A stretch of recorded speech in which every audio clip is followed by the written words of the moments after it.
Roland Martin's doing this every day. Oh, no punches! Thank you, Roland Martin, for always giving voice to the issues. Look for Roland Martin in the whirlwind, to quote Marcus Garvey again. The video looks phenomenal, so I'm really excited to see it on my big screen. Support this man, Black Media. He makes sure that our stories are told. See, this difference between Black Star Network and Black-owned media and something like CNN. I got to defer to the brilliance of Dr. Carr and to the brilliance of the Black Star Network. I am rolling with Roland all the way. Honored to be on a show that you own. A black man owns the show. Folks, Black Star Network is here. I'm real revolutionary right now. Wow, Roland was amazing on there. Stay black. I love y'all. I can't commend you enough about this platform that you've created for us to be able to share who we are, what we're doing in the world, and the impact that we're having. Let's be smart. Bring your eyeballs home. You can't be Black-owned media and be scared.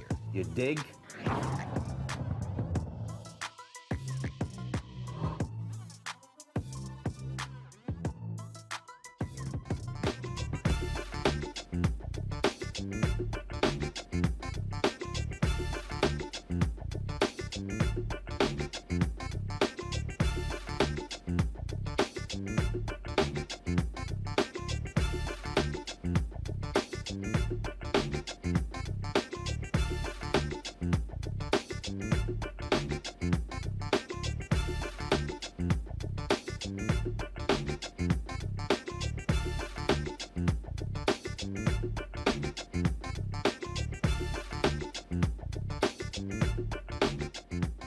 Today is Monday, June 6, 2022. Coming up on Roland Martin Unfiltered, streaming live on the Black Star Network. It is being called the deadliest weekend of mass shootings this year. 85 people wounded or killed in shootings from Friday to Sunday.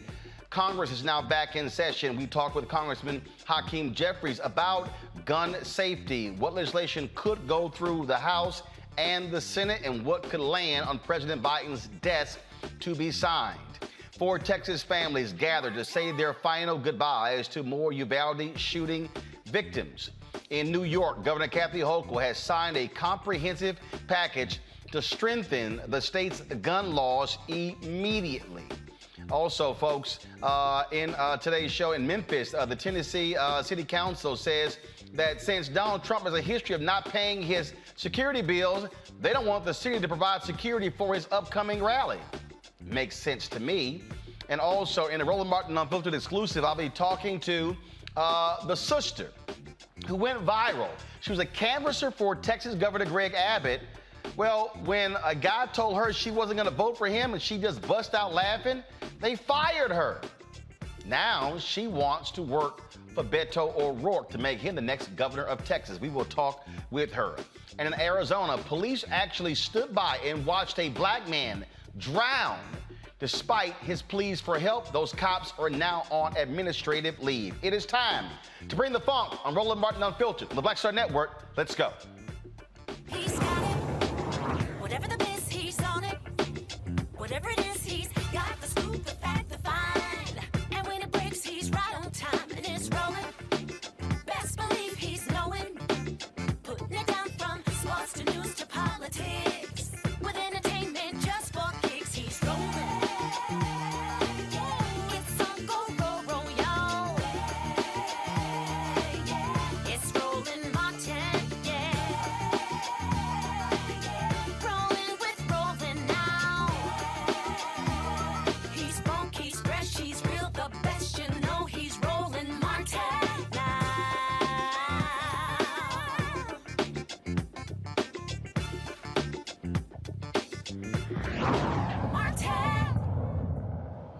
From Friday to Sunday, there were 13 mass shootings in the United States. Gun violence for archive. The victim tally for this past weekend had 16 killed and 69 injured in mass shootings across the country. However, 2 of the deadliest mass shootings from the weekend took place in Pennsylvania and Tennessee. In Philadelphia, 3 people were killed and 11 were injured when several shooters fired into a crowd in the city's popular South Street district.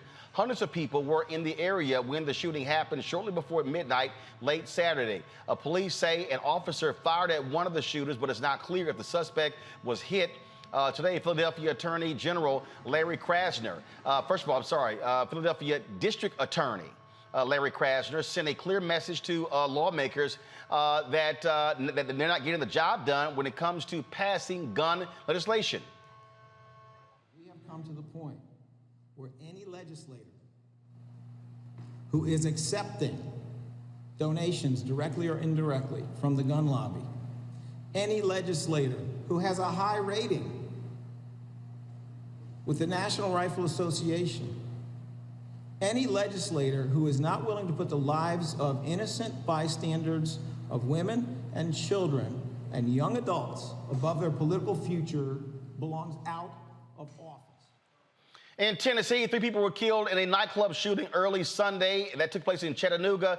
14 were hurt. Some were hit by stray bullets and others by vehicles speeding away from the scene. Police believe multiple shooters were involved. No suspects are in custody. Authorities believe the shooting was an isolated incident targeting one or more of the victims. Now, according to the Gun Violence Archive, there have been 246 mass shootings this year. Now, today, more funerals took place in Uvalde, Texas, of course, where, folks are still reeling from that mass shooting where 19 children were killed, including 2 adults. 4 of those funerals took place when it came to students. Today, 9-year-old Ellie Amaya Garcia was laid to rest around friends and family. Over the weekend, the families of Makina Lee, also Fernandez, Torres, and Alitha Ramirez said their final goodbyes. In an exclusive interview with CBS, a parent of 2 students who attended the elementary school spoke about her daring attempt to rescue her children after she saw Uvalde officers standing around at the scene. U.S. Marshals started coming toward my car saying that I wasn't allowed to be parked there. And he said, well, we're going to have to arrest you because you're being very uncooperative. I said, well, you're going to have to arrest me because I'm going in there. And I'm telling you right now, I don't see none of y'all in there. Y'all are standing with snipers and y'all are far away. If y'all don't go in there, I'm going in there. Immediately they uncuffed me. I jumped that first gate fence. And once I jumped it, I went to my son's class. And I knocked on the door. And I remember the teacher saying, I'm like, hey, they're already bulge cutting the fence to get me. She's like, you think we have time to get out? I said, y'all have time. I'm going to run for my other son. Once she's yelling and I'm being uncooperative and I'm like, well, y'all aren't doing what are y'all doing? Y'all ain't doing y'all need to be in here. Give me your vest. Somebody give me a vest, something. I started paying attention to how far the shots were being so that I knew the shooter was all the way still by my first son's class. So when I went to my second son's door, the teacher didn't want to open the door for me. So that's when they started escorting me out. And as I see that they're opening my son's door, I go run for my son and I get him with, I don't know, I was just thinking that they could have saved many more lives. They could have gone into that classroom and maybe 2 or 3 would have been gone, but they could have saved the whole class. They could have done something. Gone through the window, sniped them through the window. I mean, something, but nothing was being done. If anything, they were being more aggressive on us parents that were willing to go in there. And like I told one of the officers, I don't need you to protect me. Get away from me. I don't need your protection. If anything, I need you to go in there with me to go protect my kids. And if anything, they were being more aggressive on us. They were more pertained on keeping us back than getting into that school.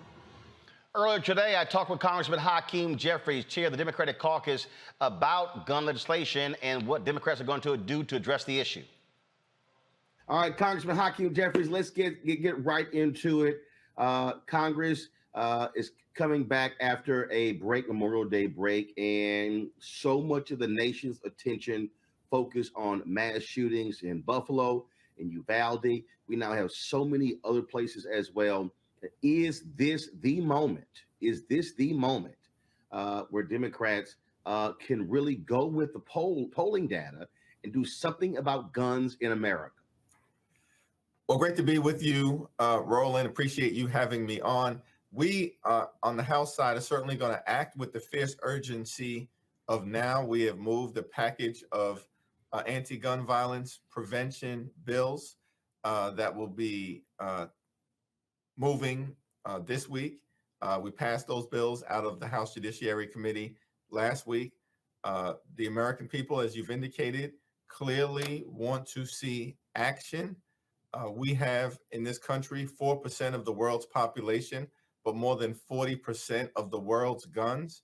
That means there are more than 400 million guns. It is estimated circulating throughout America. Many of those far too easily can fall in the hands of individuals who will commit carnage, as we've seen in Uvalde, in Buffalo, most recently in Philadelphia, in Tulsa, and it's unacceptable. One of the things that jumps out is that prior to going on break, Democrats moved on a domestic terrorism bill after the shooting in Buffalo. Yet, only one Republican voted for it in the House. Now you look at in the Senate, they actually blocked it from moving forward. So what happens is you take actions in the House, yet I then hear from people who are critical of Democrats, who are critical of Congressional Black Caucus, saying they haven't accomplished anything. And so how do you make the argument that, look, you're the House, you don't control what happens in the Senate. The Senate does not control what happens in the House. And so you're taking action, but the Senate's not. So then nothing actually gets accomplished. Well, it's certainly important for us, as you've indicated, Roland, as a separate and co-equal part of the legislative branch, the House and the Senate, that the House needs to act. The House was designed to be the institution closest to the people, to reflect the hopes, the dreams, the aspirations, the concerns, the passions of the people. And we're going to act, and we're going to act decisively and act this week. It's important to do so because we then put the pressure on the Senate as an institution to respond, rather than simply let them off the hook by us concluding in the House that the other side of the Capitol is never going to do anything anyway. The American people want action. Now, what we are seeing, led by Chris Murphy on the Senate side, is that there are some discussions underway that hopefully are occurring in good faith to be able to do something decisively. We shouldn't have weapons of war circulating in the streets of America, putting our communities at risk, whether that's in the inner city or small town America or rural America or suburban America. This level of violence is intolerable, unacceptable, and should be un-American. You know, it is. It has to be frustrating to see the House move on so many different things and see bills stall in the United States Senate. When the president supports them last week, he gave a primetime address, but one of the things that folks said that he did not do coming out of that was issue a clarion call for the public to call their U.S. senator, to put pressure on them as well. And now we're seeing leaked memos. The Republicans are saying, wait this out, keep the focus on inflation, don't focus on guns. And so should this issue be a defining issue for the midterm elections that Democrats cannot move off of and must pound on the table constantly between now and November? Certainly, this will be a high priority agenda item because the views of the two different parties are so different. We want to promote gun safety, protect our children and our communities all across America. The other side of the aisle is an extreme political party that is trying to protect the merchants of death and the gun lobby, who want to continue to flood our communities with weapons of war that far too easily fall into the hands of criminals. But we, of course, are going to continue to focus on creating an economy that works for everyday Americans, not just billionaires, multimillionaires, and corporations that Republicans far too often do the bidding of, often to the detriment of the American people.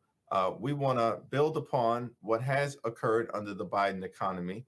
8.3 million good-paying jobs have been created, fastest rate of economic growth in 40 years during the president's first 14 or 15 months in office. Unemployment rate remains low at 3.6%. Wages are beginning to increase, and we're taking steps to deal with inflation, lowering healthcare costs, childcare costs, education costs, housing costs. This will be an important part of our agenda in advance of the midterm as well, dealing with the economy, inflation, and gas prices.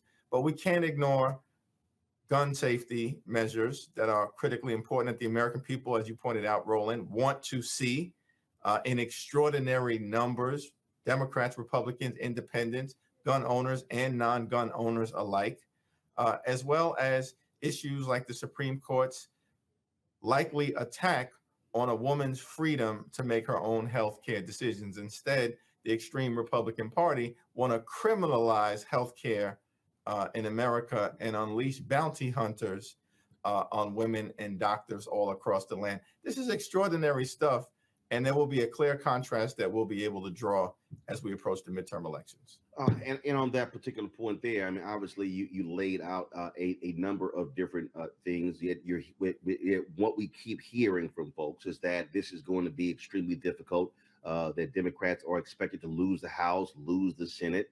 I'm not necessarily sold on that, but there is a significant enthusiasm issue here. You do have significant enthusiasm on the Republican side. You do have these MAGA folks who are still upset that Donald Trump lost the election. You see what they're trying to do. What are you saying to other Democrats in leadership, in rank and file Democrats? What are you saying to party leaders and to the White House? What they're going to have to do to really get their supporters dialed in and get them to come out to the polls. If you look at polling data for the president, it is below 40% for African Americans, for young voters, for Latinos. It's down across the board. And so that has to be of concern to you and others. Certainly, midterm elections where one party has majorities in the House and the Senate and also has the presidency at the same time are traditionally challenging elections. And the American people, understandably, are dealing with a whole lot of stuff that President Biden had to inherit. You know, a once in a century public health crisis that has caused so much pain, suffering, and death. And so there's understandable COVID fatigue that people are experiencing. A sluggish economy that was on the brink of collapse. Thankful for the American Rescue Plan, where we were able to step in and turn the economy around, put shots in arms, money in pockets, kids back in school, and save a whole lot of folks from falling into a dangerous situation had we lapsed into another great recession. We passed that infrastructure agreement, which was incredibly important, and those jobs will start to flow all across the country.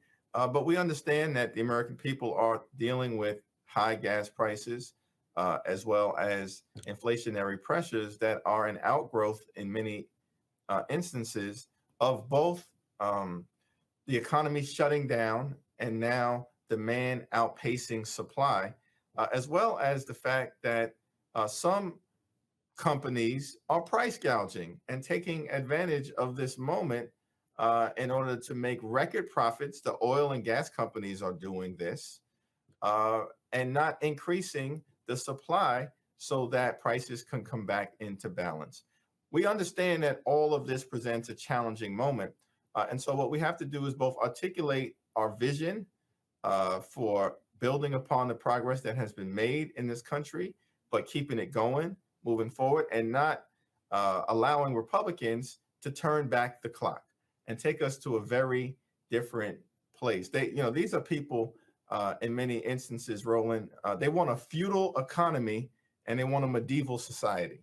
And we want a modern day economy that respects the rights of others, the rights of women, the rights of communities of color, the rights of the LGBTQ community, and recognizes that our diversity is a strength, it's not a weakness.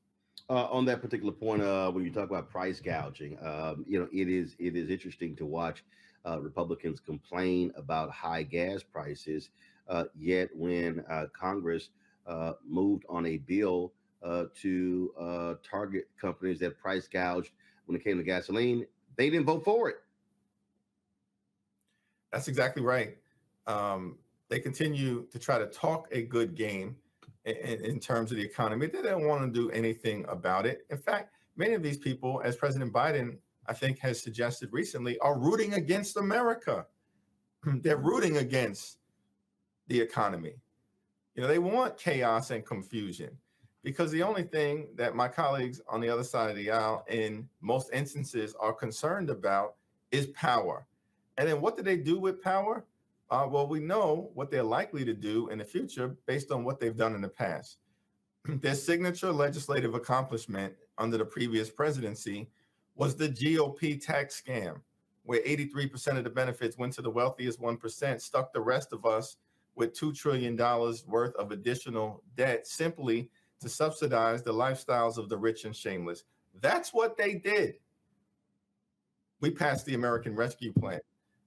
We issued direct payment survival checks, enhanced unemployment benefits, provided resources so we could deal with food insecurity, help people stay in their homes, avoid massive evictions and foreclosures, and are building upon that progress to create an economy that works for everyone. So, Roland, we're going to have to draw the contrast. We don't just talk the talk, we walk the walk. And we're going to continue to advance the ball for everyday Americans as we move forward. Let's talk All about right, folks, we're going to have more of my interview with Congressman Hakeem Jeffries later in the show. Introduce my panel, Dr. Julianne Malveaux. She's the Dean of College of Ethnic Studies, California State University, Los Angeles. Dr. Amakongo Dibinga, Professorial Lecturer, School of International Service, American University. Reverend Jeff Carr, founder of the Infinity Fellowship in Nashville. Glad to have all three of you here. Amakongo, I'll start with you, and that is this. If you are Democrats, you keep the focus exactly where it is. The nation is pissed off. Look at the polling data. It's all there as well. You don't move from this. Republican memos, as I asked Congress, the memos have actually leaked where the Republicans are saying, do not just run the clock out. Don't focus on guns. Talk about everything else. This is between this and when the Supreme Court likely is going to issue its decision when it comes to Roe v. Wade. Those, frankly, should be the two dominant issues for Democrats between now and November. Period, bottom line. I mean, the fact of the matter is, you know, my mother is visiting and here in D.C. and say hi to my mom. But I'm bringing my mother up because my mother always says that you have to stand on your principles. And this is the moment right now where Democrats have to say, what are our principles and what are we going to stand on? Period, bottom line. I listened to a former Republican congressman today. I didn't catch the name. He just left the party. And he said after Sandy Hook happened, the Republicans said, keep the talking points on issues relating to mental health and all of those other issues, anything but gun violence. They are doing the same thing now, even blaming inflation and abortion. So they are already queuing up their talking points for what's going to happen in June with the Supreme Court and the end of Roe v. Wade. They already got the points. Where are you, Democrats? I'm seeing all of these stories where, like, some former filmmakers and authors are joining the Democratic cause to make videos to get the message out because these Democrats apparently don't know how to message. Look, I know we have to put the pressure on the Republicans and do what we're going to do with them, not let them get a pass. But I would say, Roland, we have to fight harder with these Democrats to make sure that they do not lose this focus. Because the Republicans, no matter whether they're in the majority or the minority, they are the experts at the messaging game. And so just like what you're doing tonight and the topics we're talking about, and even, you know, when I look at those kids from Uvalde, I mean, come on, man, who's going to fight for them? Who is going to fight for them? And so at the end of the day, we need to hold these Democrats' feet to the fire. Look, and the last thing I'll say, for people who will say this is hopeless, things are never going to change, remember that the NRA used to give about 35% of its donations to Democrats, 65% to Republicans. Right now, it's 100% to Republicans. That's because we fought, raised awareness. We put the Democrats on blast, told them they can't be doing this anymore and working with them, and they listened to us. We cannot give up now and listen to all these people who say it's useless, it's never going to change. It will change when we make it change. If the people lead, the leaders will follow. Julianne, again, if you are this White House, again, President Biden gives a primetime speech on Thursday.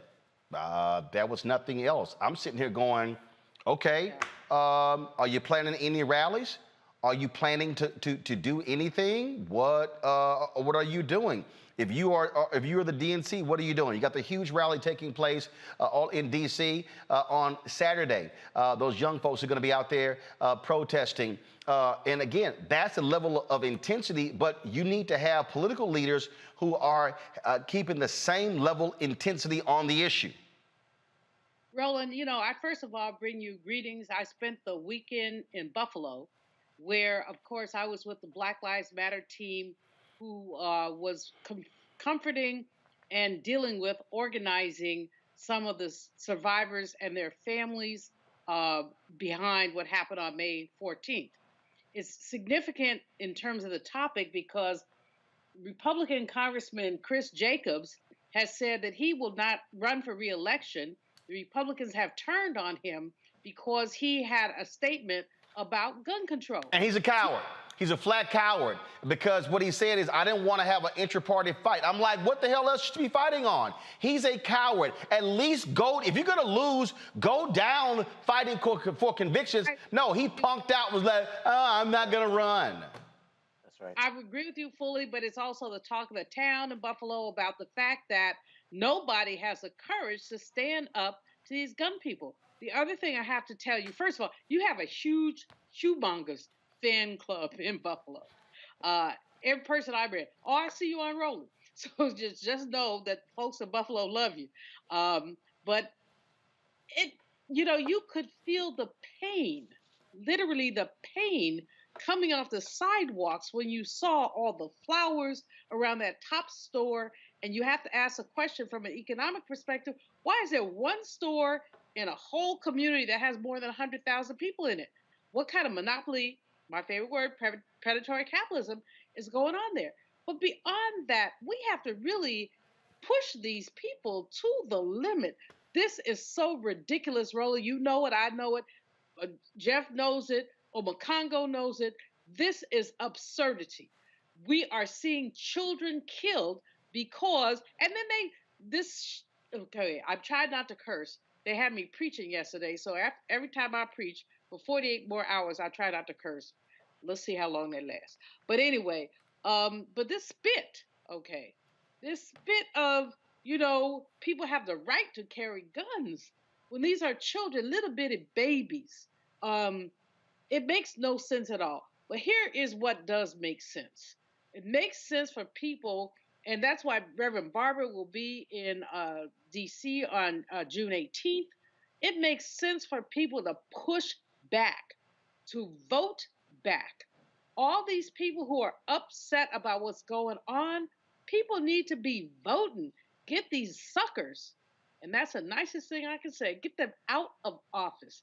What we know is that the stuff that's on the table right now is weak, is limp. What we need, who needs assault rifles in the city? And there have been people who've talked about how they went and bought one, and it says for military use only. So why are they in the cities? And so I'm borderline hysterical because I still haven't come down from Buffalo. And just from what I saw, and what I saw was pain. There's just a lot of pain. It's in Buffalo, it's in Uvalde, Texas. Now it's in Philly. And this pain is pain that has been basically engineered by our government, who refuses to take the right steps to get these guns out of people's hands. Period. In the conversation. Jeff, again, you have to have, it has to be a constant state of pressure. It has to be constant, has to be consistent. In fact, if you are Democrats, I think back to when during the Civil Rights Movement, the Black Freedom Movement, they called it Freedom Summer. Look, they're branding this, gun control summer, gun safety summer. It needs to be a constant deal. And this White House needs to understand that because the pressure must be on there, and continually to show Republican cowards how they are unwilling to stand up. You've got right now, folks, negotiating in Congress, and you've got Senator John Cornyn on the Senate side, who has made it clear he does not have plans to do anything significant. And so it must be constant, consistent, sustained advocacy and pressure. Advocacy and pressure appear in different ways, and they manifest in different ways in different spaces. I think about the images that came across the internet about 3-4 weeks ago from the country of Sri Lanka, where the citizens got so tired of being strangled out of food, of fuel, of the price gouging that were going on. They went down to the parliament and actually started attacking the cars and the possessions of their elected leaders. They actually took the minister, I think, of transportation's car, they flipped it, and then they threw it into the river. These are the kind of things that happen when people are oppressed. We got a crossroads now in America. If this kind of behavior continues from our government, don't be surprised if people do that. Now, if you're sitting at home and you're saying, I'm not going to get out of my house and go down to my local Metro Council building or go up to Washington and start flipping cars into the river, then the question is, what will you do? This question goes to not just average everyday citizens, but it goes to elected officials. We all know the stats. We've seen the latest polls from everyone from CBS to every other credible pollster, and it says and it backs up everything that we're saying. What Dr. Malveaux said, this is absurdity. What Dr. Mamakongo said, they are experts at messaging. This is all about messaging. Those names that you put out, those titles that you put out for those movements, the Long Hot Summer, a Bloody Sunday, those are things that are etched into the memory of America. This is a crossroads. We have an opportunity to do the same thing. 81% of Americans support some new gun control laws. 72% want red flag laws from Congress and from the Senate to make sure that they can protect people. It's interesting that when 72% of the people want and support gun control, stiff, strong legislation, isn't it interesting that 44%, when you break it down by party, of Republicans say, well, this is just the cost of freedom. We're just going to have to deal with shootings for the rest of our existence in this country because we're not giving up our guns. Messaging moves the masses. I'll say it again. Messaging moves the masses. It is not the masses being totally and completely educated. It's not that they turn into 5 or 6 news sources and triangulate which news source they will trust and where they will find the truth to make their vote. It is all about messaging. The Republican Party now understands this because of the great messaging that the Democratic Party had during the Civil Rights Movement, during the 70s up until the 80s. When Reagan got in place, he understood the power of messaging. He could stand in front of a teleprompter, in front of a camera, and he could tell you a lie that was so sweet you actually believed he was an angel while he stuck it to you. Clinton may be the last person that was great at messaging. We know that Obama was great at messaging, but now we're at a crossroads where the Democratic Party is going to have to listen to people like you, to people like the people that appear on this show, and every single strategist that has been in the streets screaming this at them for the last 4 years. Messaging moves the masses. It's time for us to create messaging, to create slogans, to create something that will take people away from their thumbs and move them to vote in this country. We live in a country that calls itself a democracy, but less than half of the people actually vote. So we're not talking about being unrealistic when we say that voting matters. And the folks with March for Lives, again, they're going to be having their national protest taking place on Saturday. And look, they understand messaging. This is one of the videos that they've actually put out. Students at Marjorie Stoneman Douglas High School experienced one of the deadliest school shootings in U.S. history. On March 24th, they led the largest youth-led protest since Vietnam. And nothing has changed. You keep seeing so many young people like asking, begging politicians to just give a f, to just care, to just talk about it just a little bit. Since then, we've seen over 170,000 more lives lost to gun violence. And this is your response?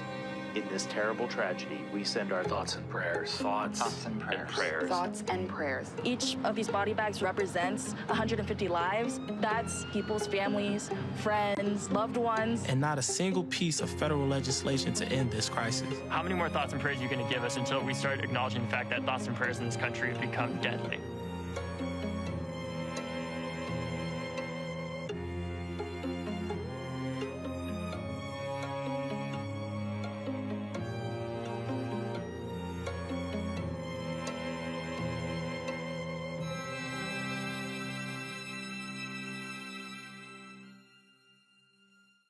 That's the kind of thing that we should be seeing. That's the sort of messaging that should be taking place. And again, they're going to be having their actions happening this weekend on June 11th. Y'all go ahead and show the graphic. Again, the march taking place in Washington, March for Our Lives. The young folks are actually, leading this particular effort, and so we hope they have massive turnout here in the nation's capital for that particular event. Got to go to a break, folks. When we come back, we're going to talk about what's happening in Memphis. Donald Trump plans to have a rally there, but folks in Memphis are like, we ain't trying to pay for security. Why? Because Trump keeps stiffing cities all across the country when it comes to security bills. We talked to a member of the Memphis City Council who says we should not be paying any security for somebody who won't pay their bills. You're watching Roland Martin Unfiltered on the Black Star Network. Also, folks, at the top of the hour, y'all saw the video that went viral. Black woman in Texas who was canvassing for Texas Governor Greg Abbott knocks on the guy's door. He says he nowhere in hell is going to vote for Abbott. She busts out laughing. Well, she got fired by the Abbott campaign. We have an exclusive interview with her first interview since she got fired, right here on Roland Martin Unfiltered at the top of the hour. You want to stick around for that. Folks, support us in what we do. If you're watching on Facebook and YouTube, hit the like button, hit the share button right now. We should be hitting more than 1,000 likes. Also, download the Black Star Network app, Apple phone, Android phone, Apple TV, Android TV, Roku, Amazon Fire TV, Xbox One, Samsung Smart TV, and of course, you can also support our Bring the Funk fan club. With every dollar you give goes to support this show. See and check out money orders to P.O. Box 57196, Washington, D.C. 20037-0196. Cash App is $RM Unfiltered. PayPal is R Martin Unfiltered. Venmo is RM Unfiltered. Zelle is Roland at RolandSMartin.com. Roland at RolandMartinUnfiltered.com. We'll be right back.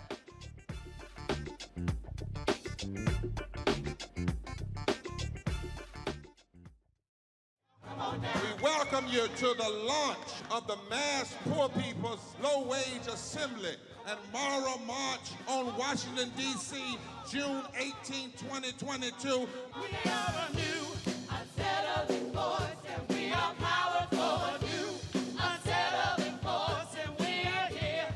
We're rising up to demonstrate the compelling power that we, poor and low-income people, have to reconstruct society from the bottom up. And we need to do it with the loudest voices possible, the biggest actions possible. Because we know that there is no scarcity in this land. The only scarcity is the moral will to do what's right. Hold on, just a little while longer. We are those with sub-minimum wage jobs who can't afford sky-high rent. People with disabilities are the fastest growing minority group. It's crazy to me that in 2021, it's still legal for workplaces to pay a sub-minimum wage to people with disabilities. There are still so much trial and tribulations that we go through as Indigenous people. We can't get a decent wage to sustain ourselves, nor can we get adequate housing. Veterans across this nation say enough is enough. We can't pat essential workers on the back on one day and then cut their health care the next day. Health is a political choice. What more do I need to do to prove that my voice is just as valuable as anyone else's? There are still forces in denial that would try to slow walk our transition to a clean economy and a just future for us all. We have an immoral system run by immoral people. But together we walk, and we fight. It's time for a change. Reconstruyamos esta gran nación. See, we are people of resilience. As we fight these interlocking injustices together, when we work together, mobilize together, and rise together, we become a voice for the voiceless, and we become an agent of change in a time where great change is needed. We need the third reconstruction to ensure that deaf people, people with disabilities, and all people can have the right to live and to thrive. We know what they are doing, but the question is, what are we going to do? Reconstruction begins when we change our mentality and say it's time for you to get your foot off of my neck. Justice is coming soon.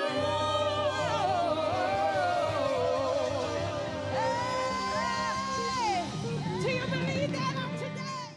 My name is Charlie Wilson. Hi, I'm Sally Richardson Whitfield. And I'm Dodger Whitfield. Hey everybody, this is your man Fred Hammond, and you're watching Roland Martin, my man, Unfiltered.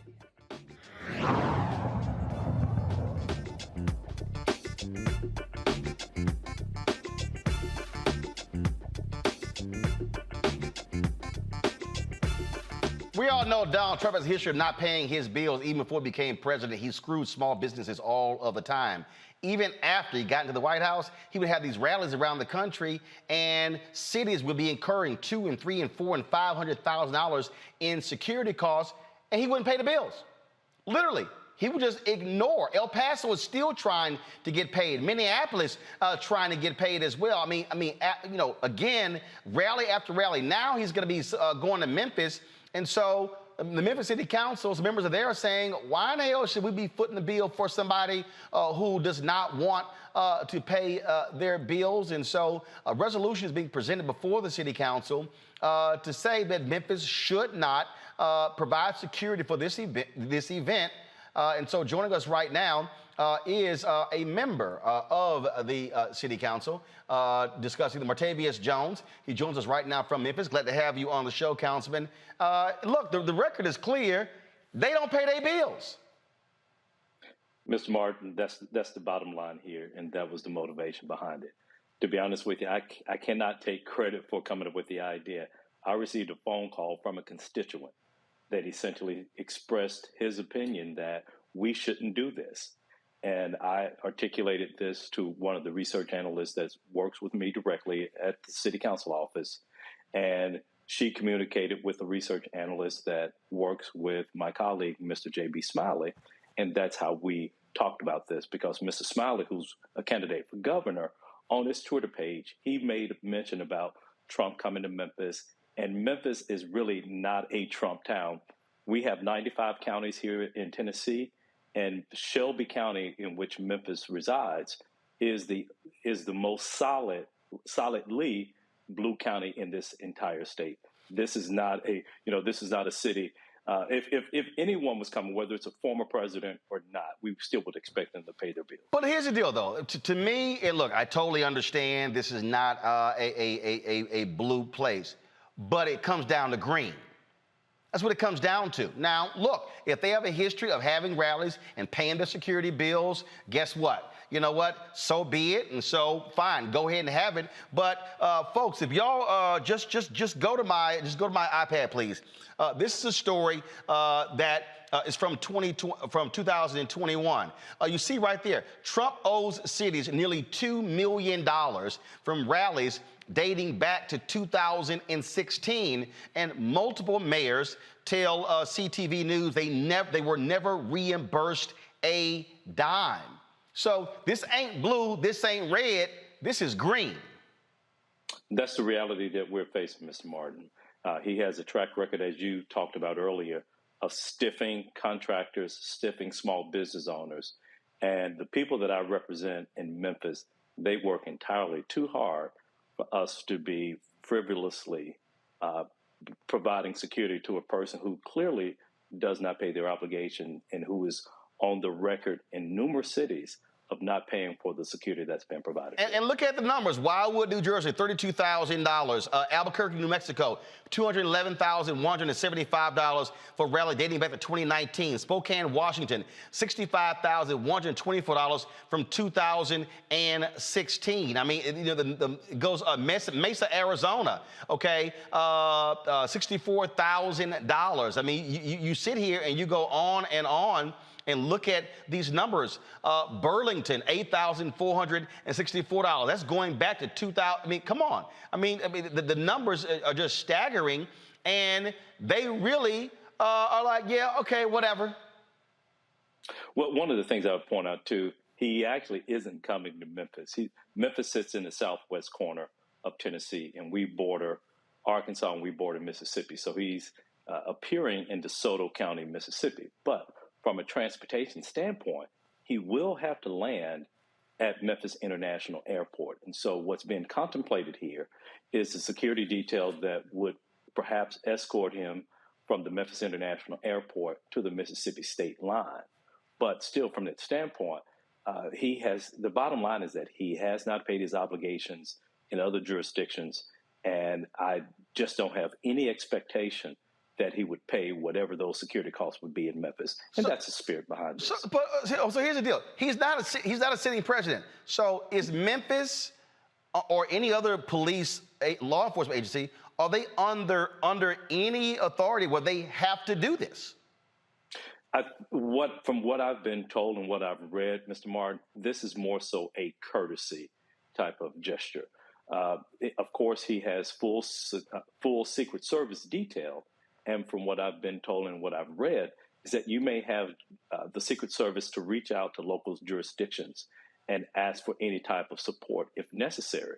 And so what we're doing, Mr. Smiley and I hope we have the support of my colleagues on the council, we are preemptively saying, based upon his track record, if that call is made to Memphis Police Department to provide any semblance of that we refuse to do so unless we are paid upfront for those charges. And so this resolution, again, if the city council votes this way, the police department can't just make their own decision. And let's say there are some Memphis police officers who say, well, we like the guy, we'll do it free of charge. Are y'all also going to say you can't use Memphis city equipment? That would be the spirit of that. If they choose to do so, using their own vehicles, doing their off-duty time to provide security, I think we really have no purview over that. But the main crux behind this is looking at the resources that were paid by the citizens of the city of Memphis to provide escort to someone who's actually having a convening in a totally different jurisdiction in a totally different state. So look, makes sense to me. When do you think the council is going to vote on this? We meet tomorrow, so I'm looking forward to a robust discussion, and I'm hopeful that my council colleagues, at least a majority, will agree with this. All right, Councilman Montavious Jones, we appreciate it. Thanks a lot. Thank you for having me. Have a good evening. All right, Jeff, makes sense to me. It makes a lot of sense to me. It makes a lot of sense to everybody, Roland. We talk about a common courtesy, especially extending courtesy to the former president of the United States. I think about the courtesies that are not extended to the average citizen. Don't pay your credit card bill and see if they will extend you the courtesy of giving you another credit card. Get evicted and see if you will be extended the courtesy to re-register with that landlord and move back in. Go down to the little hole-in-the-wall club that I go down and line dance at with my wife on Friday nights during happy hour. And I guarantee you, if we try to walk out on that tab just from that night, the 6'4" brothers who guard the door would follow my car and make sure that I paid my bill, and I would not be allowed back into the space again. So with $2 million in debt, he's a bad investment. Memphis, which is a blue city, an overwhelmingly blue city, which is a predominantly black city, is well within its rights to just extend the courtesy that any debtor would extend to any average citizen. If you don't pay your bills, brother, you can't come back to this place. it's interesting to see how the county and city governments in Memphis will work because, as in other cities in the South, there's also a county government in addition to city government, and those are usually set up along racial lines. So kudos to the city of Memphis for taking a stand here and for putting this on blast in the way they have, because any average person would not be extended this courtesy. It's very easy, Julian, to go to Memphis being a Democratic city, being a blue city. No, this is about money. This fool ain't paid red cities. So this is about money. If you ain't paid your bills, you tell them, move the hell on. Go somewhere else. More than that, the average taxpayer is picking up the tab for this softlaw who does not pay his bills. This is a combination of arrogance and caucasity that Mr. Trump has exhibited throughout his public life. He doesn't pay his contractors. He doesn't pay his workers. I mean, he doesn't pay his prostitutes. He doesn't pay anybody. And he thinks he can get away with it. And his chickens have been coming home to roost. So, I mean, he has security. Let his security take care of him. But the citizens of Memphis certainly should not, nor should the citizens of Tennessee, whether they're red or blue. The fact is that this man steals. He steals just like a shoplifter in a convenience store. He steals because he can and because no one is checking him. And so I applaud the brother you had on earlier, the brother from the city council who said, nah, we ain't doing this. And there should be more who say we ain't doing this because he owes so many people. But his life is owing. I mean, he's been owing since he was born. And so what we need to know and understand about this rancid man is that he is arrogant and he simmers in the caucasity, the whiteness of I don't have to pay. Hell no. That is, look, I'm a Congo. I'm like, man, move the hell on. Move the hell on. I ain't got no, and then I saw some story where they were like, we pay our obligations. No, you don't. No, you don't. And so I'm with Memphis. Send the money in advance. Send the money in advance. PayPal, Venmo, Cash App, however you want it. The direct deposit, I don't care. Send the money in advance. Most definitely, man. I remember a story when he was running in 2016, and there was a father who had like his daughter in like a little dance troupe or something, and they performed at one of his events, and they didn't get paid. I mean, the guy is a hustler, period, bottom line. And we talk about the money that these cities are trying to get back from him, but these cities are expending more money in courts and other legal battles just trying to recoup the money that's already owed. So it's like a continual process of screwing these places over. And what the councilman was talking about relating to law enforcement, if law enforcement people haven't realized by now that this man and this Republican Party, from the insurrection to everything else, they don't give a damn about law enforcement in any way, shape, or form. If they don't get that by now and are still going to offer him some form of protection, they should lose their jobs. I mean, because they are never going to get it. These guys don't care anything about law and order. This guy doesn't care anything about paying his debts. And as far as I'm concerned, he need to do something like Uber or something to get through Memphis because, you got to have the card attached and that money got to go through before they even pick you up. So that's how I see it. Hey, I say go ahead and cue that ideal song. Get the hell on, get gone. Yes, sir. To me, that's what you cue. All right, y'all, got to go to a break. We come back, we'll talk about some Arizona cops on leave. They stood around and watched a black man drown and said, we ain't going in to save you, causing outrage all across the country. Also, a black woman was a canvasser for Texas Governor Greg Abbott. Well, she was going door to door. Well, she went to one door, and this guy answered the door, and he was like, hell no, I ain't voting for him. And she just bust out laughing. Well, the guy put the video out. It went viral. They fired her. Now, she wants to work for Beto O'Rourke, who's running for governor of Texas on the Democratic side. We'll talk to her in an exclusive interview right here on Roland Martin Unfiltered on the Black Star Network.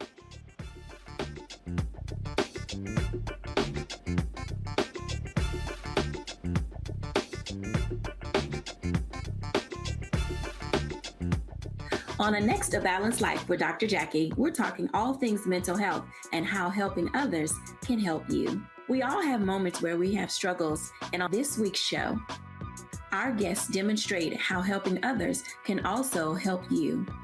Why you should never stop giving and serving others on A Balanced Life here on Black Star Network. I'm Dr. Greg Carr, and coming up on The Next Black Table, we're speaking with Dr. Lucius T. Outlaw Jr., master teacher and philosopher. He takes us on his journey to discover and celebrate Black philosophy. From my undergraduate years at Fisk all the way through my PhD, I was never in a philosophy class where I had a professor who was a person of African descent, nor assigned a text written by a person of African descent, ever. How he pushed back at those who said there was no such thing and got us all thinking about what it means to be Black. That's on The Next Black Table, exclusively on the Black Star Network. I'm Deborah Owens, America's Wealth Coach and host of Get Wealthy. On the next Get Wealthy, here's the good news. Black women are the fastest growing segment of business owners. The not so good news, the average business by Black women is only earning revenues of $45,000 or less. On the next Get Wealthy, you're gonna hear from a woman who went from her kitchen table to cap tables, growing her business to over $1 million. You should start a business because your product is needed in the world, not because you hate the person that you work with. If you hate your job and you hate your manager, go find a new job, a place that makes you feel comfortable. And I say that because starting a business is truly a labor of love and service. If you want to learn how to do it, right here on the next Get Wealthy, only on Black Star Network. Hey everybody, this is Sherry Shepherd. You're watching Roland Martin Unfiltered, and while he's doing Unfiltered, I'm practicing the wobble. Yes, I am. Because Roland Martin's the one, he will do it backwards, he will do it on the side. He messes everybody up when he gets into the wobble, because he doesn't know how to do it, so he does it backwards. And it just messes me up every single time. So I'm working on it. I got it. You got Roland Martin. Hi, my name is LaToya Luckett, and you're watching Roland Martin Unfiltered. What's going on, everybody? It's your boy, Mac Wiles, and you are watching Roland Martin Unfiltered. What's up, y'all? It's Ryan Destiny, and you're watching Roland Martin Unfiltered. What up, Lana Well, and you are watching Roland Martin Unfiltered.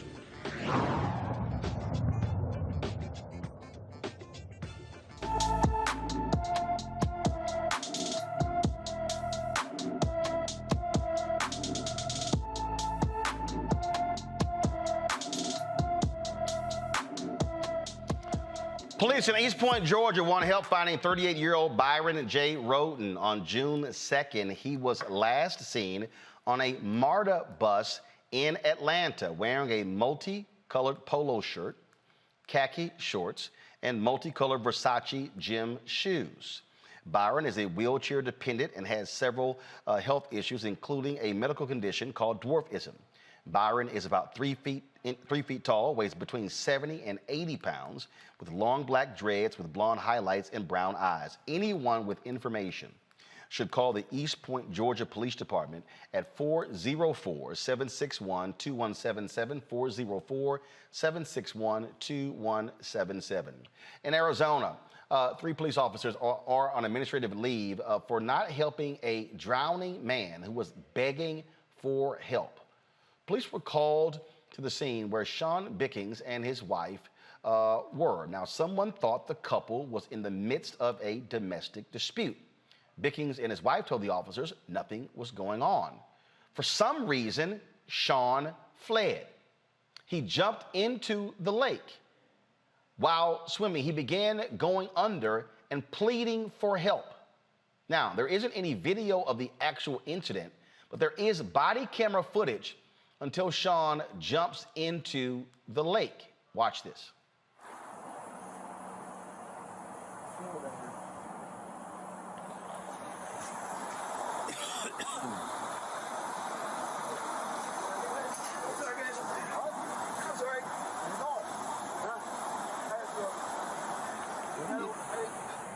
What are you doing, my friend? Huh?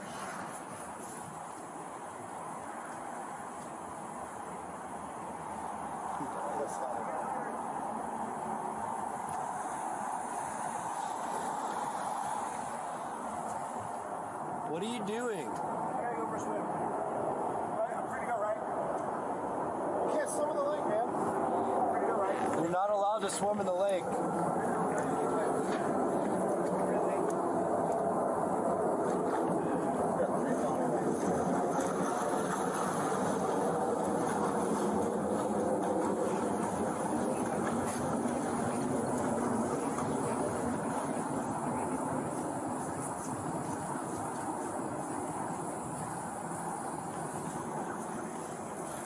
How far do you think he's going to be able to swim? You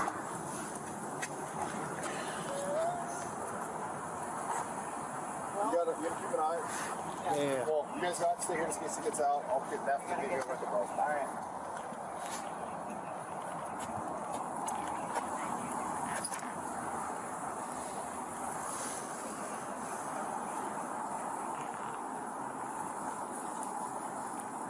What do we call? It's over on the bridge.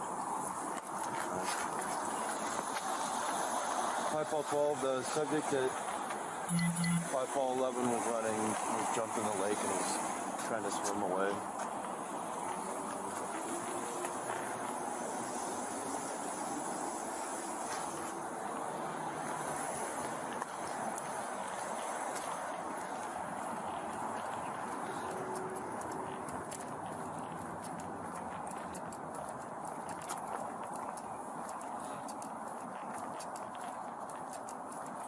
Pretty sure there's like turbines at the base of the dam that can suck him into the Got it.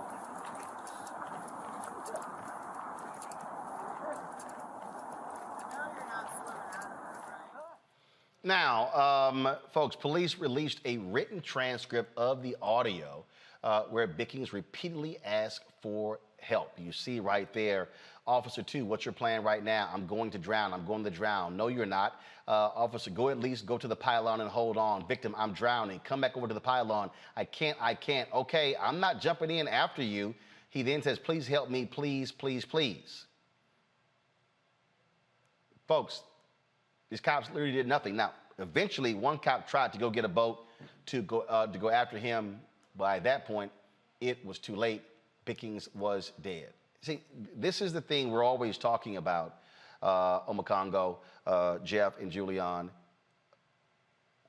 Afraid when the cops show up. And again, people go, Jeff, well, I don't understand, well, why don't you comply? It is, black people fear being killed by cops. What ends up happening here? He ends up dying. And in this case, I believe the cops should be, both of them should be accessories to murder. They should be accessories to manslaughter. I send a spiritual libation to Sean Bickings, to his family. He was homeless, unhoused. Again, the police showed up on the scene, as you see them there. As I read about this story, I had no idea that the lake was as large as it is. But when you look out and you see these waters roiling up under this bridge, it makes you say, how could someone sit and watch a person die? There has been precedent for circumstances and situations like this. Here in Nashville, Tennessee, an officer named Eric Mumal saw a woman attempt to commit suicide. He and another officer jumped into the lake after her. They were able to save her life, but Eric Mumal lost his life in the process. He was celebrated as a hero. To see these officers stand by and to be callous, to be cruel, to be criminal, and to be cavalier makes you understand why Brother Bickings jumped in the first place. Because you see police not as your friends, not as people who are going to protect and serve, but as people who may potentially take your life. And in this case, they inadvertently did the same thing. They've been placed on non-disciplinary, listen to the key words, non-disciplinary administrative leave with pay over this incident. But if we're going to see justice here, then the city there in Arizona needs to say clearly to these officers who stood by and watched this man drown, we are not going to save you, and we are not going to jump in after you. You will be punished. It is just, certainly it is sad, Julian, that this man is dead. And, I mean, cops didn't try to go get a rope, didn't try to do anything. It's not, I mean, and here's the other question. Do the officers have a life jacket or something in their car? Do they even attempt to go there, toss it to them? Now, we ain't coming in after you, whatever. You know, this is a wanton indifference to human life, a wanton indifference to Black life. One has to wonder if this was a white man jumping in the river, what they would have done. That's just a casual speculation. The greatest speculation is just what Reverend Jeff has said. These folks were accessories to murder or manslaughter. They stood by and talked smack to the man. I'm not coming in after you. Come on now. And what we also know is that the presence of so-called law enforcement officers for many Black people, and especially many Black men who follow the news, are afraid that an officer will shoot them or jack them up or do something to them. This is absurd. I'm almost speechless at the implications of this, but the bottom line is this. They should not be working. They should not draw another paycheck, and potentially they should be incarcerated for their role in this man's untimely death. I'm a Congo.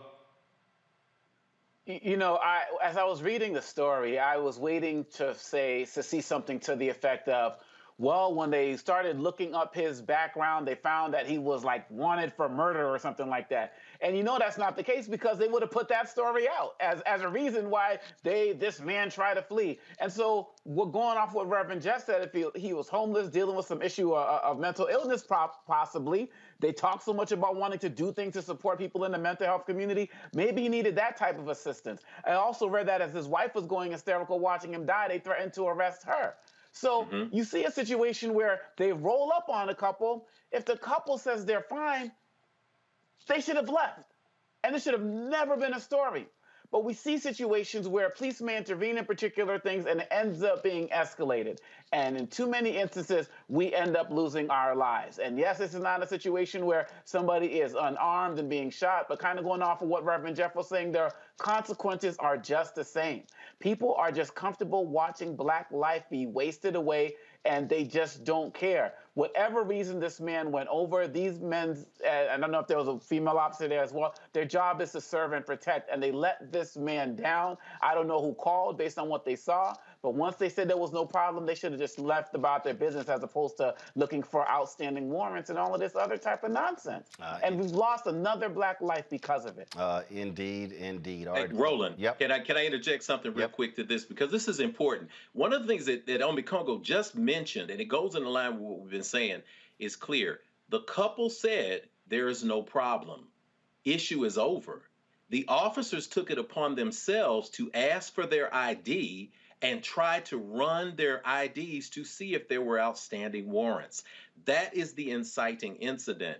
Let me tell you something else. If you put that video back up that we've been watching, I don't know if you can get to it quickly, but I'll tell you what happened to me when I was, and it was the other one I think that showed the officers with the brother on the front edge, but I was canoeing down the Harpeth River.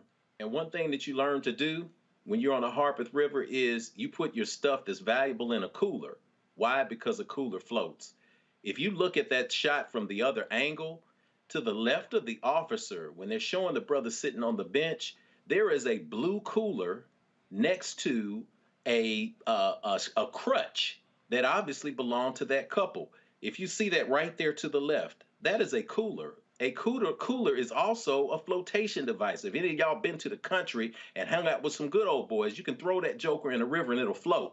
The simple act of reaching to his right and throwing it over there into the water could have potentially saved his life. You didn't have to go to your car and get a rope. You could have thrown him the cooler. What it says is, I am not willing to throw you a life raft. I'm not willing to assist you with something that even belongs to you. I am willing to watch another human being perish. And that's the irony in all of this. It is. All right, folks, gonna go to break. We come back. Exclusive interview with a sister out of Texas who was a canvasser for Texas Governor Greg Abbott, doing her job, and guys responded, you know, when she knocked on his door, and she just naturally bust out laughing. Well, the humorless Abbott campaign fired her. She launched a GoFundMe page, joined Twitter because the video went viral. And we have an exclusive interview with her next, right here on Roland Martin Unfiltered. YouTube, hit the like button. Facebook, hit the like button and the share button. Folks, download the Black Star Network app, Apple phone, Android phone, Apple TV, Android TV, Roku, Amazon Fire TV, Xbox One, Samsung Smart TV. Also, join our Bring the Funk fan club, where you can, of course, support us in what we do. P.O. Box 57196, Washington, D.C. 20037-0196. See your checks and money orders. Of course, you can also support us via Cash App, $RM Unfiltered. PayPal is R Martin Unfiltered. Venmo is RM Unfiltered. Zelle is Roland at RolandSMartin.com. Roland at RolandMartinUnfiltered.com. We'll be right back.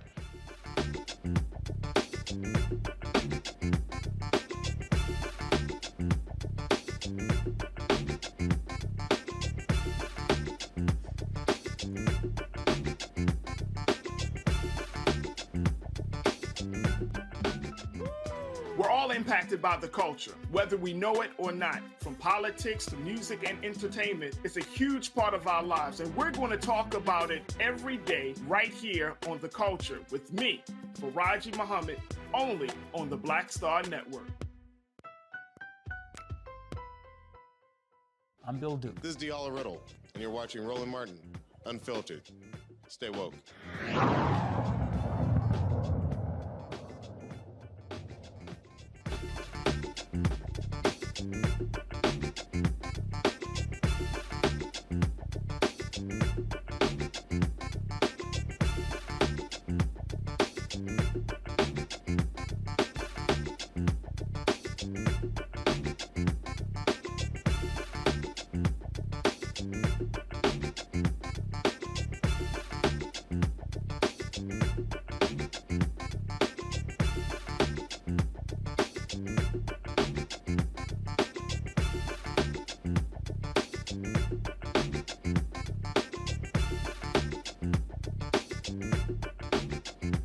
Folks, this video went viral over the weekend, so this sister in the video was out and about canvassing for Texas Governor Greg Abbott. Paid job, I believe it was $22 an hour, I think so.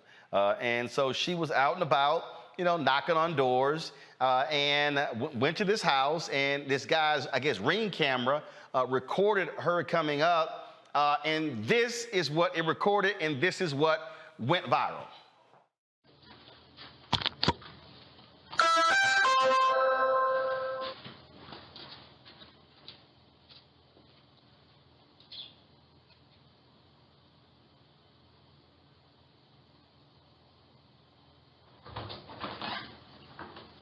Are you Mr. Whitfield? Yes. I'm not volunteering for Greg Abbott, and we wanted to know if we count on your support for his upcoming election. Absolutely not. Everybody got to have a job, sir. Remember. Thank you for your support or not support. Thank you. I appreciate you. Have a good one.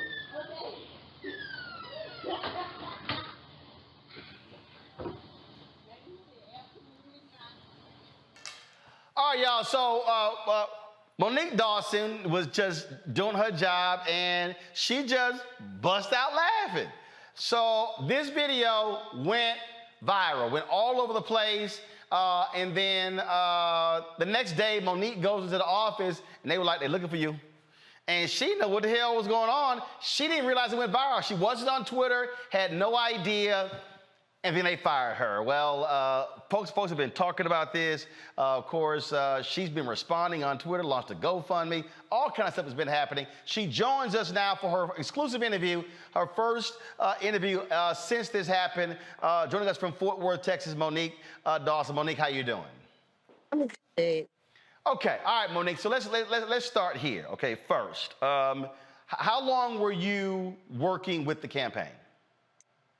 It was actually like our third or fourth day out. I worked with them previously from December to March for the primary, but we had just went back out in circulation. All right, and so what people don't realize is some people assume that because you're working for a campaign, you support the candidate, your deal was it's a job. It's a job, that's it. It's a job, and what were they paying you? $22 an hour. So $22 an hour, and you were working how many hours a day, how many days a week? 6 hours a day, 7 days a week. So 6 hours a day, 7 days a week. So, you know, if I do the math, so basically you were making almost $1,000 a week. So you were like, this was a job. All right. So the house you went to, what part of were you in Fort Worth? Were you in one of the surrounding communities? Where were you? I think we were either in Hearst or Colleyville. We were right there. So anybody who's listening, so basically, folks, you have Fort Worth, you have Dallas, and in between you have Arlington, but then you have these bedroom communities, other little suburban communities, Hearst, Euless, Bedford, Colleyville. I actually stayed in Bedford when I worked for the Fort Worth Star-Telegram as a City Hall reporter, so quite familiar with that area. So you walk up to the house, and the guy makes the statement, why did you bust out laughing? It was really his face. From the moment he opened the door, it was like he was just looking at me. He was like, "Why are you here?" And I was asking Kim the question or whatever. I had been laughing. So bottom line is you didn't bust out laughing at the idea of him like, hell no. So basically what he gave you was, hell no, I ain't vote for Greg Abbott, look. I thought he was going to say absolutely. It's when he threw the not in, like he threw me off. Y'all, roll the video again, all right? Roll the video again. Everybody got to have a job. No. Roll it from guys, roll the video from the beginning. There you go.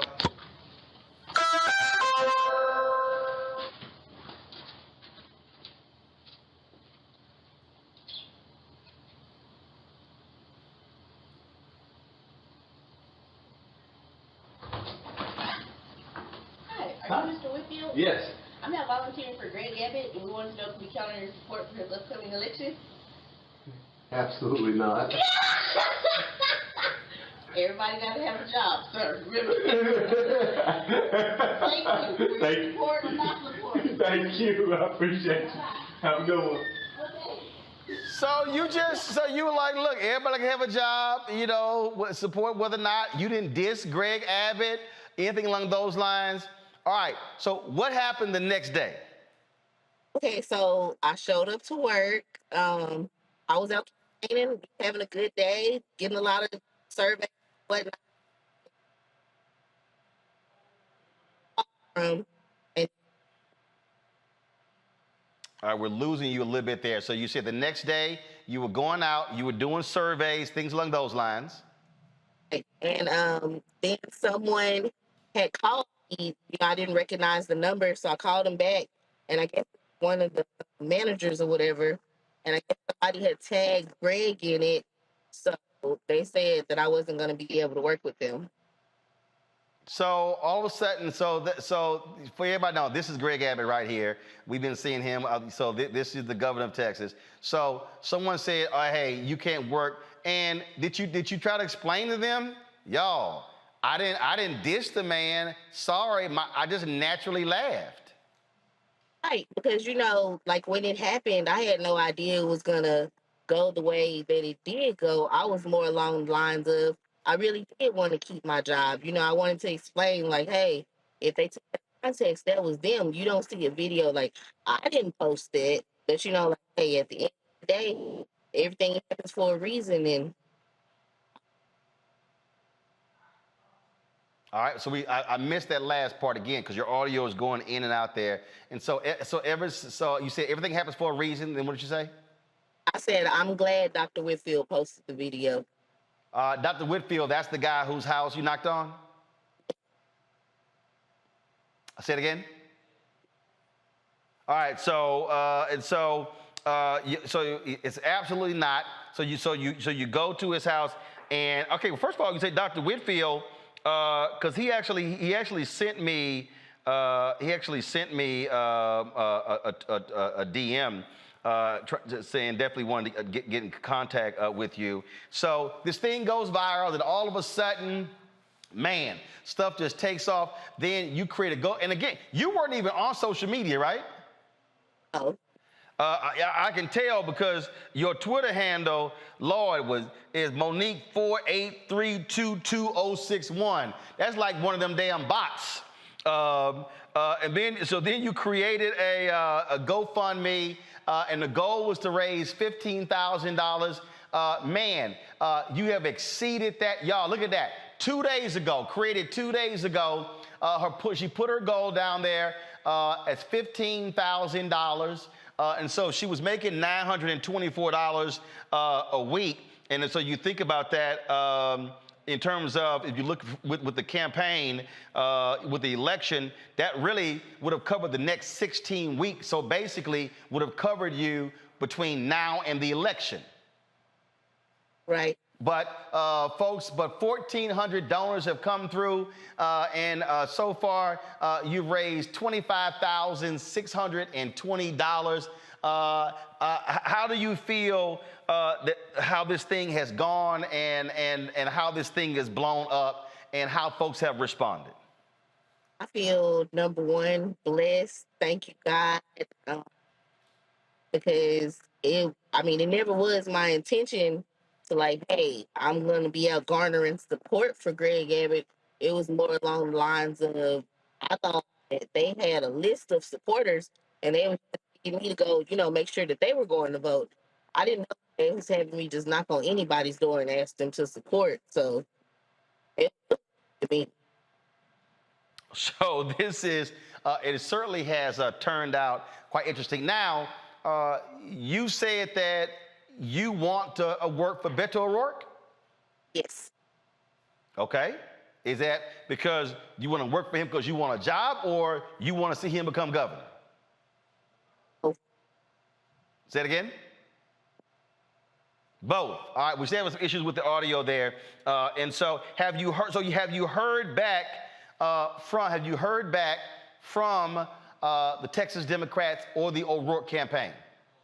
I have heard from them, and we are, in the process of ironing things out. So when more details do come, I will be happy to give updates. Okay. Well, so just so you know, before we went on, I did text Beto O'Rourke to find out if he was aware of this. Oh, yeah, I got it like that, Monique. Come on now. You better ask somebody. I called him and I texted him. Of course, he's on the campaign trail. I have not heard back from him. And I also reached out to one of his aides as well, who is with him. And so hopefully we'll hear back from him. So this is, and James Whitfield is the principal who was fired at, was it Colleyville School? Well, he was the principal of one of the schools. We had him on, and so it was a big controversy, and they claimed he was teaching critical race theory. We actually had him on the show. So that's why when you said his name, I was like, hold up, was that Whitfield? So yeah, he had actually sent me a DM saying that he definitely wanted to get you on the show. Now, have you heard from folk all around the country since this happened? Hey, I've been responding to messages from people from Canada, Chicago, Bangladesh. It's just it a lot further than I thought it would. Well, and so I take it also that now have you always wanted to work on campaigns? Have you always liked politics? Have you worked on other campaigns? Is this a passion of yours beyond getting paid? Beyond getting paid, I have worked on other campaigns. I was a member of the Texas Organizing Project since 2019, and we also worked on the Beto O'Rourke Project, District Judge County Jenkins. We were out campaigning for Biden. So in the past, I have done some Democratic campaigning, yes. All right, then. Let's see here. I'll start with some questions. Julianne, you got a question or anything for Monique? Sure, Monique. This is the year, it's been a couple of years of the Black woman. As a sister doing this work, how did this experience make you feel, and how does it empower you to do further work in politics? Um, it makes me feel like, you know, like more so less that I'm gonna have to do something that I don't necessarily believe in just because of circumstances. Now, I have the availability that if I do want to actually go and volunteer for the Democratic campaign, I can go do that. Versus having to do this because of what I'm being paid for. Congo. I think it's really amazing the way that the country and other countries and places like Canada have been embracing you. I'm wondering if you've received any backlash from people who are supporters of Abbott or the Republicans in general. I have somebody compared me to Hitler. You know, I went ahead and shut that down because I'm not. That's nothing near the range of what I'm doing. Mm-hmm. But yeah, somebody was definitely comparing me to the person that worked the ovens for Hitler at the concentration camps. Wow, that's nuts. Wow. Jeff. He works for Abbott. I was like, oh well. Jeff. Wow. Yes, sir. Yes, sister. Look, it's remarkable how, we always talk about, we judge people for the jobs that they take without even researching many of the employers that many people work for. I think many people would be out of a job, period, if they researched the policies of their own employers. What's next for you in terms of your own community activism and the work that you're doing as a canvasser outside of putting aside 24% of that GoFundMe for taxes so we don't see you get in trouble? Outside of that, I plan on continuing to spread the good word. I mean, if I do get the organizer job with Beto, fine. If I'm not, and All right, so you broke. Hold up, you broke up there. So let's go ahead and start again. You said if you don't get the job. if I don't get the job, then I'm still going to be doing some phone banking and some canvassing and just hoping that Beto can capitalize off this viral moment because it's his time to shine. All right then. Now, I did have a question from one of our followers. Let's see here in the chat room. So Janae said, the real question, is she a registered Democrat? Clearly not. Abbott hired her. I am a registered Democrat. You're registered? If they hire you, they always give you the option like, hey, are you going to be comfortable doing this? And I just look at it like I'm a paid professional actor because I'm acting like I like this job. Wait, you said I'm a paid professional actor. I'm acting like I like this job. Like everybody. Hey, I'm not mad at you at all. Well, look, I certainly hope you hear from the Beto campaign. I had somebody sit here and say, why Roland got to let us know who he got in his phone number? This is real simple. If I can help facilitate Monique getting the job, why not? Hell, if you got the hookup, it's called a hookup. That's the whole damn point. Hello, world. Yeah. All right, then. Well, look, I'm glad folks have responded. You might want to raise the GoFundMe now to about 30,000. Go ahead and double it. But glad to see people have supported you. And so I'll ask you this here. So when non-campaign, what do you do, or what do you want to do? Non-campaign, I guess I'm going for my CDL. So your what? Going for my CDL. Like in the transportation industry. Your CDL, what's that? Like a truck driver. My brother has a trucking company, so we just help out with that. Oh, you want to be a truck driver? Oh, okay, all right. Well, go ahead then. So, you're trying to get your truck driving license? Yes. Okay, all right then. And so I saw here someone said that you have 5 kids? Is that what someone said? That's true, yes. Okay, so you got 5 kids. Well, look, I'm glad folk responded. And again, if you look at the math, you were making $924 a week from them. And so the money that's come from the GoFundMe can actually, if you run that, it could last the next 27 weeks, almost half a year. So hopefully you can have that money. Hopefully the Beto folks, the Texas Democrats, will hire you, and then you can make this thing happen. Hopefully so. All right then. Well, look, good luck. Certainly glad you joined us. And yeah, you never know when something is going to go viral. It had nothing to do with you, but it certainly took off on its own. Thank you. All Thank right. you. All right. We'll appreciate it. Thanks a bunch. Tell everybody what's up in Fort Party Worth. Hey. All right. Take care. All right, that is that's hilarious. When she's like, "Look, hey, I'm like a paid actor." That one there, I almost fell out on that one, Jeff. Oh yeah, that's a classic, and I think it's interesting because, let me say this. I'm so glad you're giving us a moment to unpack this because this is important. This is so important. Listen, I've been a political activist, an actionist. I've worked, been a senior advisor to a mayoral campaign. In 2018, I ran for mayor in a special election. And in 2018, I led the defeat of a $9 billion transit plan that would have just crippled the city of Nashville. So I know about professional canvassers. I've hired them. My son is one of my secret weapon canvassers. Listen, canvassers canvass.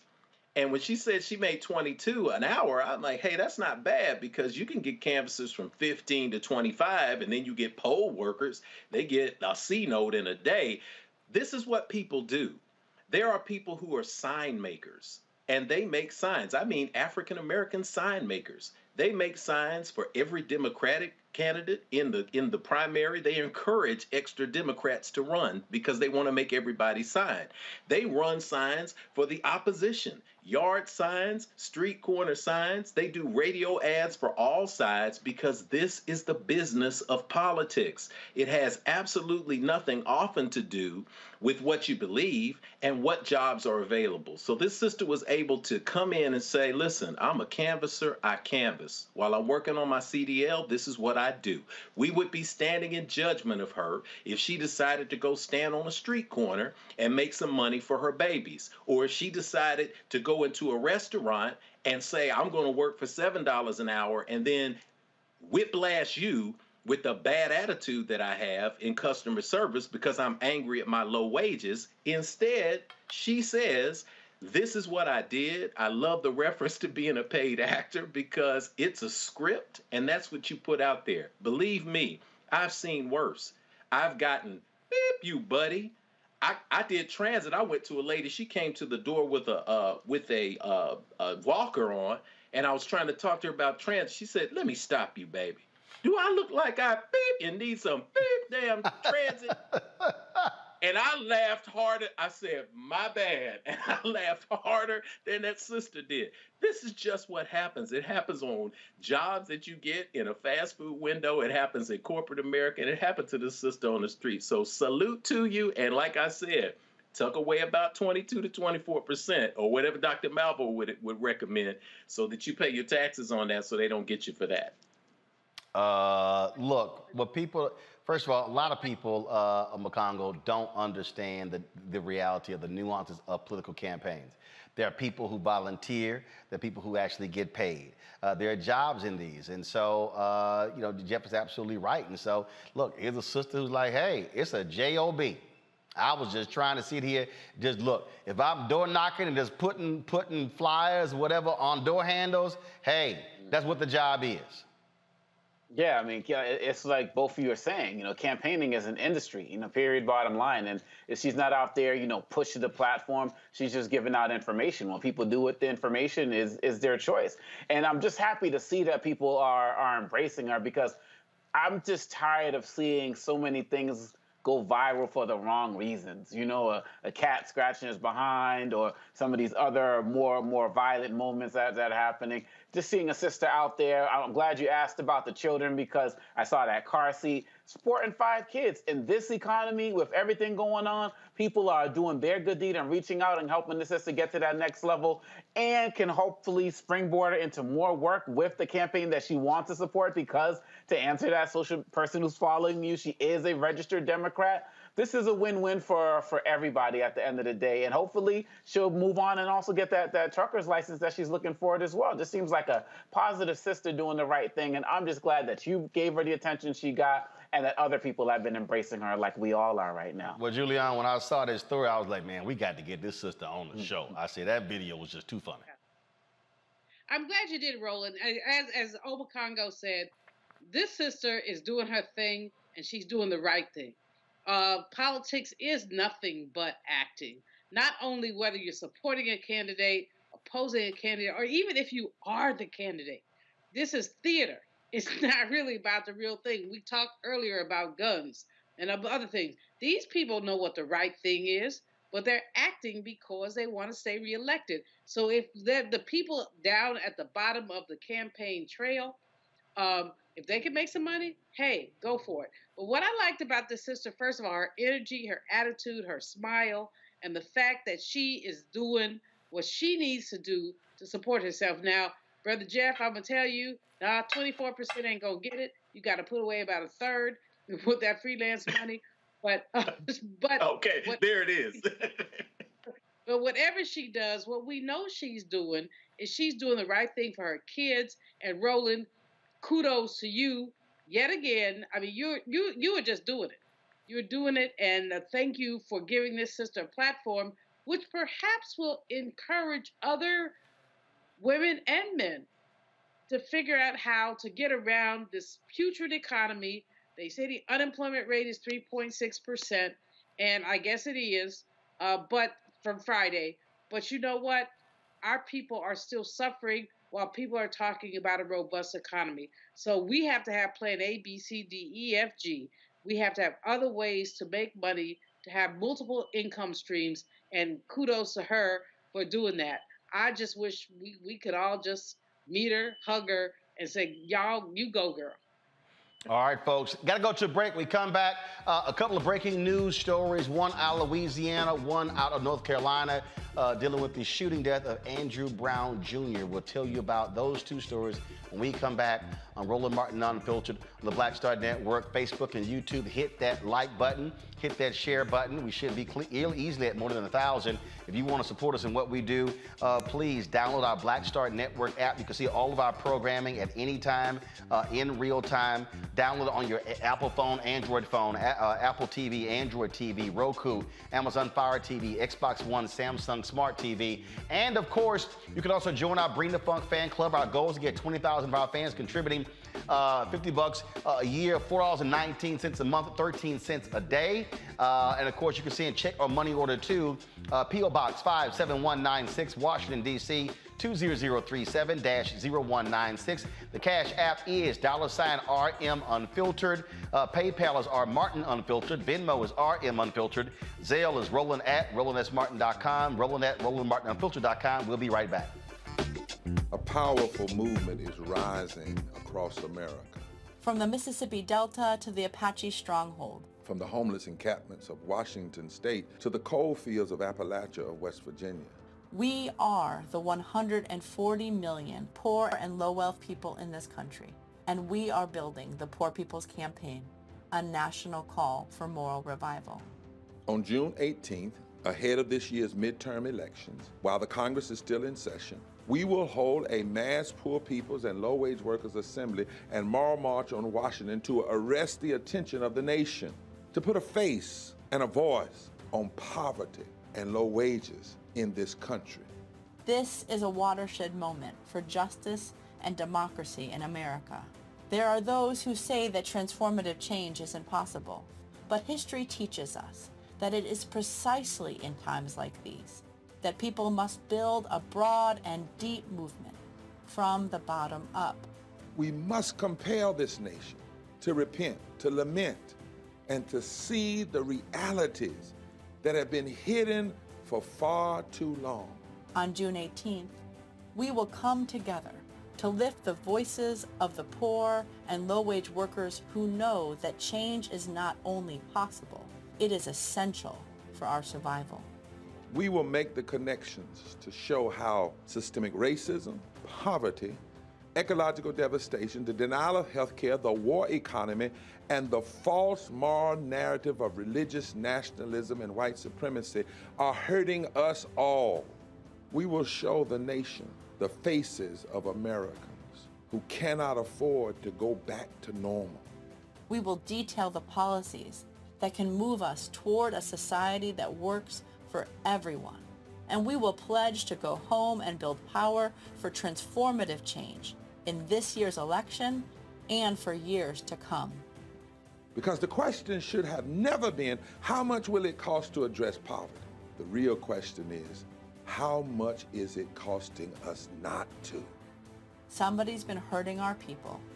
It's gone on far too long. And we won't be silent or unseen anymore. Join us in D.C. on June 18th. Build with us for a third reconstruction in America. Visit poorpeoplescampaign.org.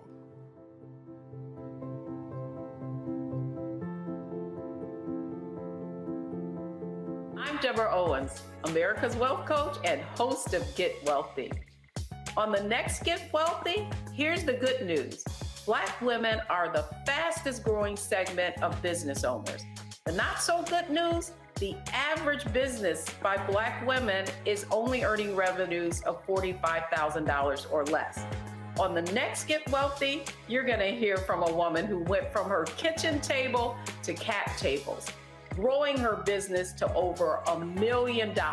You should start a business because your product is needed in the world, not because you hate the person that you work with. If you hate your job and you hate your manager, go find a new job, a place that makes you feel comfortable.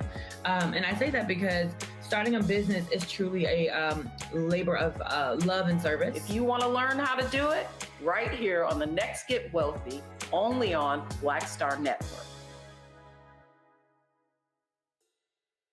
Hey, I'm Deion Cole from Blackish. Hey, I'm Arnaz J. Black TV does matter, dang it. Hey, what's up, y'all? It's your boy Jacob Lattimore, and you're now watching Roland Martin right now. Stay woke.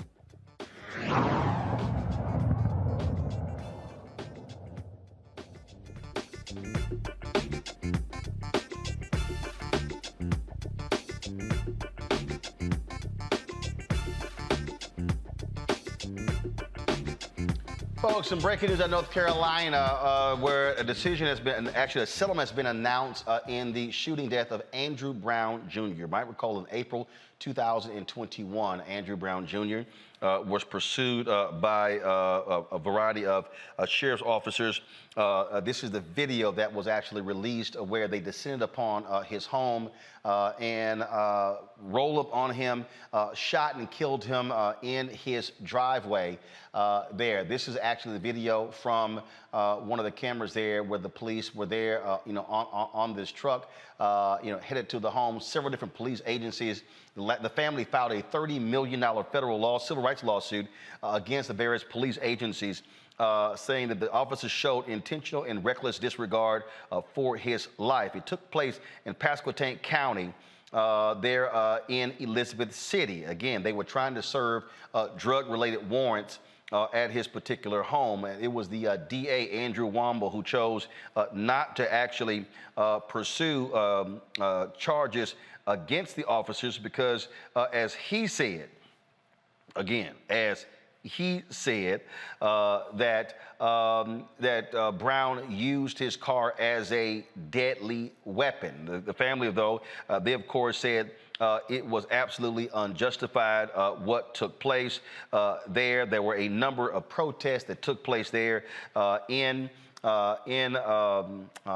Elizabeth City. We covered a number of those protests with various activists, and so we were there on the ground covering those stories there. And so again, so many people had come out supporting this family, demanding accountability. Reverend Barbara and others. This is one of the news conferences where we were at with the family when they were actually shown the tape. These were some of the lawyers who were there there speaking as well. And so, again, there's a $3 million settlement in this case in the death of Andrew Brown Jr. Now let's go to Louisiana for other breaking news, where a couple of hours ago, a federal judge ruled the Louisiana legislature must redraw its recently approved congressional district maps to include another majority black district. Like the map used for the last decade, the new map included 5 of 6 U.S. congressional districts that lean heavily Republican, even though roughly 1/3 of Louisiana's population is black. Now, both the old and new maps have only one majority black district, including parts of New Orleans and Baton Rouge. Now, the judges, in the 150-page ruling, they took the time to lay out if there was indeed enough time to actually redraw these maps. This is a huge decision, Julian, because right now, Congressman Troy Carter is the only black member of Congress from Louisiana. By them ordering a second seat, if this is held up, this obviously helps Democrat chances of retaining control of the House. And what it also does is reminiscent of the decision that came out of Alabama, where the federal judges ruled there, although they were overruled, that Alabama deserved to have a second black congressional district because of the size of the black population. You know, when you look at Louisiana, Alabama, Mississippi, what you're looking at are large black enclaves that gerrymanderers have been able to sideline. And so this is an important decision, not only because it will buttress a Democratic majority or whatever it's going to be, it might be a majority in the House, but also because it amplifies the voices of those who have been the least and the left out. Louisiana, and I got Louisiana roots, you got that last name, Malveaux, we have Louisiana roots.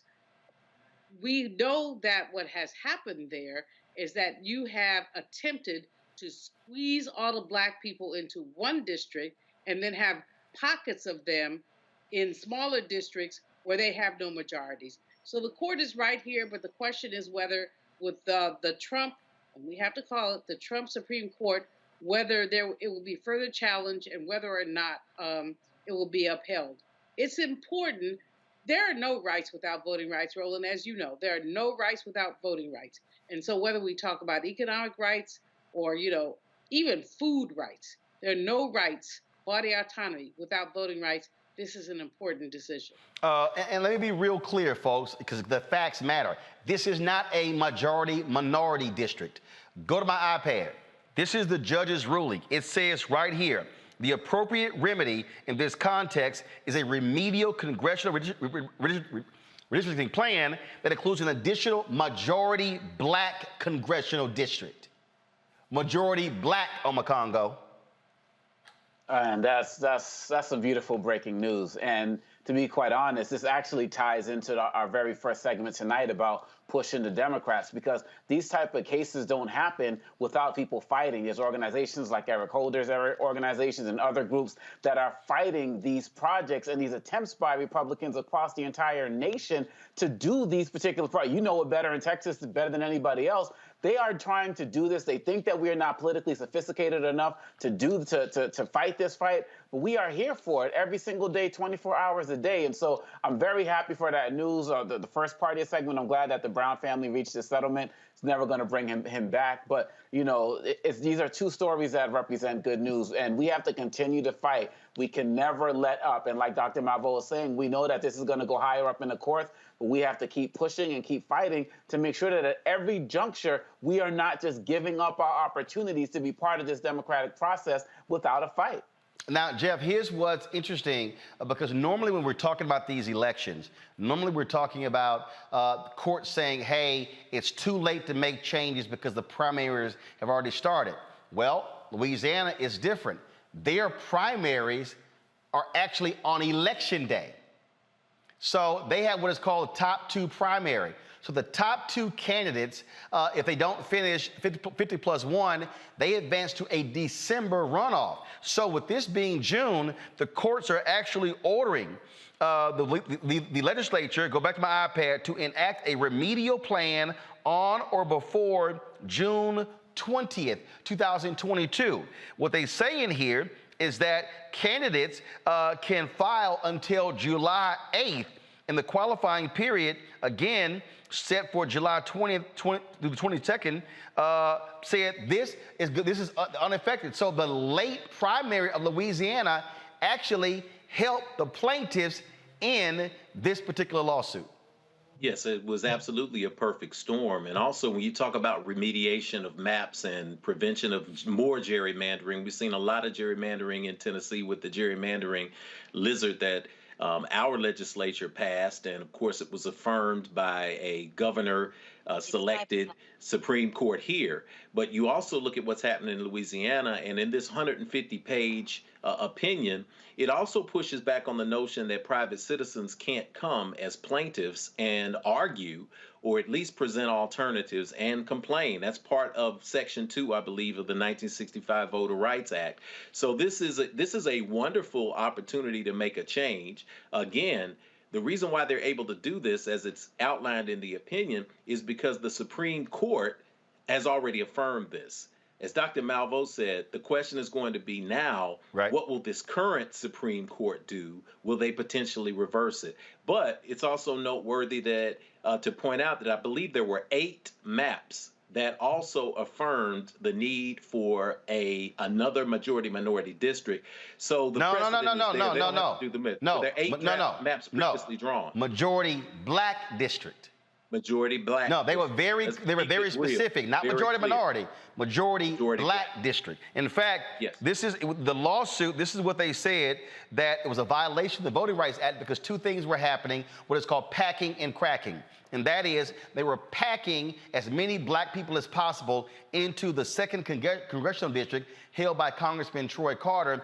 Then they were cracking the black voters, splitting them up into 5 other congressional districts, thereby diluting their voting power. The courts ruled, no, there should be 2 majority black districts there in New Orleans. Folks, all of this, they're in Louisiana. So if this holds up, as I said, this could very well help Democrats out. They are desperate to try to hold on to the House and the Senate. Look at the polling numbers of President Joe Biden. It's not necessarily a good thing. You have a lot of enthusiasm on the Republican side, but Democrats are saying, look, if we want to continue the policies of President Joe Biden, we must hold on to the House, to the Senate. Here's part 2 of my conversation with Congressman Hakeem Jeffries. We talked about the fierce headwinds Democrats are facing and what it means to have the proper messaging and reaching out and talking to black voters and making it clear what's important for those voters and others to turn out. Move forward. Let's talk about your state. You've been highly critical of what took place there after Democrats moved forward with a congressional map that was deemed to be gerrymandering and a violation of the state constitution. And then maps were redrawn, basically, as you said, decimating the districts of African Americans. Is there any of those districts moving forward? Is there any redress? And others are simply saying Democrats shot themselves in the foot by screwing over other Democrats, especially black Democrats. Well, it was a very flawed process that was set into motion by Chief Justice Janet DeFiore of the New York Court of Appeals and unleashed by this runaway majority who decided that they were going to conclude first, erroneously, I believe, that the lines drawn by the New York State Legislature, the elected representatives of the people of the state of New York, by 2/3 supermajorities in both the New York State Assembly and the New York State Senate, that they were unconstitutional. But perhaps even more problematically, Roland, then say, well, we're not going to give the legislature the opportunity to cure whatever defects we think exist. We're going to strip away that power and we're going to send it back to Steuben County with a Republican partisan hack judge presiding over a broken process with an unelected out-of-town special master who can't tell you the difference between Bath, New York, Buffalo, and Brooklyn. This is what happened. And so the logical result of that were 5 different congressional districts in and around New York City where the Black or Latino population was degraded. Now, this is why federal action is going to be necessary moving forward, because had Section 5 of the Voting Rights Act still been in effect, there is no circumstance where the lines that we're now stuck with for at least this cycle, it appears, would have ever been signed off on by the Department of Justice, because you cannot degrade the Black and Latino populations an opportunity to elect districts that may deprive those communities of color the ability to choose the candidates of their choice. And so I know the lawyers connected to various civil rights groups and community-based organizations are taking a look at the options, which are not totally not there for folks, but have been constrained, unfortunately, because of the elimination of Section 5 of the Voting Rights Act and the decimation in many cases of Section 2. But there may be some avenues to take a look at under the state constitution that I believe are being explored. You mentioned specifically in terms of what should happen with the VRA. That is still a point of contention that I've heard from many Black voters, that the House passed it, but the Senate obviously did not move. Same thing with the George Floyd Justice Act. And as I said earlier, in terms of this notion of enthusiasm, I am really hearing that from a lot of African Americans, folks saying that they came out to vote in 2020, risked their health to do so, delivered majorities for the Democrats in the House and the Senate, and enough did not get done on those signature bills. And so what would you say to that person who's watching and listening, who right now is frustrated and who is not happy at all with how Democrats have performed, and that person is saying, I'm not interested in coming out to vote in November? What do you tell that person right now who is not happy with your party? Well, certainly there's more work that needs to be done, but I would ask people to just take a step back and holistically look at the record. We've provided historic help for Black farmers, historic help for Black colleges and universities, a historic help for Black small businesses, but more, of course, needs to be done even in those spaces. But when you look at where the assistance went to in the context of the American Rescue Plan, it was probably more equitably distributed than certainly any other major federal intervention that has occurred in modern American history.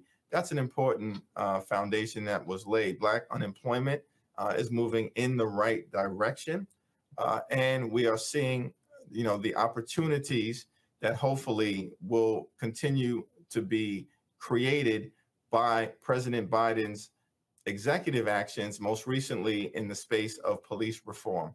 Now, ultimately, we need a legislative solution to many of these challenges, particularly in voting. And that's why I think I would encourage people not to take the ball and go home, even if there's disappointment. That happened in 2010. And as a result, President Obama's legislative agenda was significantly constrained for the last 6 years of his presidency. And the question is, do we want to go down that road again? We know that the alternative is much worse. We've seen this movie before. Let's not have a sequel that jams up President Biden's legislative agenda or hamstrings his inability to appoint any additional Supreme Court justices should vacancies be created. That's a historic thing. Because Democrats control the Senate and have a Democratic president, Ketanji Brown Jackson, bringing all of her brilliance and life experiences, will be on the Supreme Court. as soon as this current term ends. That's meaningful progress, but that only happens because people came out, Black voters in particular, down in Georgia and delivered a Senate Democratic majority, albeit a very frustrating one because it's 50-50 with Vice President Harris needing to often break the tie. And last question for you on that particular point there. What I've said to people is that, look, I absolutely understand the frustration. I actually feel that as well. I said, one, I really do believe that President Biden should bring the families affected by police violence and bring them back to the White House and invite Senator Tim Scott and Senator Lindsey Graham and Mitch McConnell to come to a meeting and say, sit across from these families and tell them why that act hasn't moved forward. And an effort should be made to try to get the George Floyd Justice Act passed between now and November. But also what I've said is you got to look at the possibility if Democrats are able to retain the seat in Georgia, Arizona, New Hampshire, Nevada, but then pick up in Pennsylvania, Wisconsin, let's say Florida, North Carolina. I mean, now all of a sudden you can negate Senators Kristen Sinema and Joe Manchin and now be able to potentially have a 55-45, 57-43 majority to be able to get some of these bills passed. That's exactly right, Roland. And right now, it takes 60 votes to do anything in the Senate, and we're at 50. And some people say, well, does it mean that you have to elect 10 additional Democrats? And Roland, you just broke it down. No. If we can elect 2 or 3 additional Democrats, which is very possible, Val Demings in Florida, Tim Ryan down in Ohio, seats in North Carolina and Pennsylvania that are real possibilities, Wisconsin, potentially Mandela Barnes. We've got some exciting candidates in districts and states that President Biden, by and large, won, where we have a real opportunity to be successful. And if we can just add 2 or 3 additional members of the United States Senate to the current majority, then you can change the rules that currently exist, which is stopping progress from being made. The filibuster, that word is found nowhere in the United States Constitution. And the framers of the Constitution understood supermajorities. They used that phraseology and requirement in 4 different instances. They said, we want a supermajority to override a presidential veto, a supermajority to ratify a treaty, a supermajority to enact a constitutional amendment, 2/3 in the House and Senate, and then 3/4 a ratification by the states. And then they said we need a supermajority in order to convict the president who's been impeached by the House. 4 occasions they used the phrase, the requirement, supermajority. Never for basic legislation to be passed. And so we believe there's a strong argument to be made once we have a functional Democratic majority to get to a much better place after the November elections. All right. Well, Congressman Hakeem Jeffries, we appreciate you joining us and look forward to having you back and seeing what unfolds over the next few months. Thanks so much, Roland. Appreciate you. All right. Take care. As I said, it's going to be an uphill battle. And so just quickly, let's just get the thoughts of the 3 of you to what Congressman Jeffries had to say. I'm going to go you first. I think the part about the special master and the situation in New York is the part that stuck with me the most, because so many times when people talk about the Voting Rights Act and aspects of it being gutted, we always focus on the areas that the act was created for, which was states in the South. But as we see the need to protect the voting rights and the Voting Rights Act, this is a nationwide issue. And people are going to do anything possible, whether it's a blue state or a red state, anywhere these Republicans can get hold and try to just screw up a system in some way, shape, or form, they are going to do it. All the more reason why we got to stay engaged and stay active. And I really commend Representative Jeffries for what he's doing, because, and just like the question you asked to that person who's saying that they're disenfranchised by what's going on, Joe Biden's Democratic Party has done more for our community and can do more if we get more Democrats in. Period, bottom line. And lastly, if we don't get it in now, we have to understand a whole boatload of Republicans are going to be coming in who will do anything Trump wants as it relates to 2024. So this might be our last chance at the real democratic voting process if we don't get our act together and stick with the program. Julian? Representative Jeffries is the real deal. He's talking the right stuff. He's making it clear about the Voting Rights Act. Here's a challenge. There are two challenges. Number one, how do we make this clear and plain to Susie Q or Johnny Jones, who basically are not motivated to vote because they don't see it that way? It doesn't trickle down to them. So as committed as he is, how do we make this a conversation for the basic average voter? The second issue is we are looking at Senate races. I'm looking at Warnock in particular, but there are others, Senator Reverend Raphael Warnock out of Georgia, who's now a point down in the polls, and we're going to the polls on him in the next week or so. But we're looking at rolling a P uphill. The language is not the legislative language, it's the popular culture language that's on Twitter and other places, and that's a language that seems to be prevailing.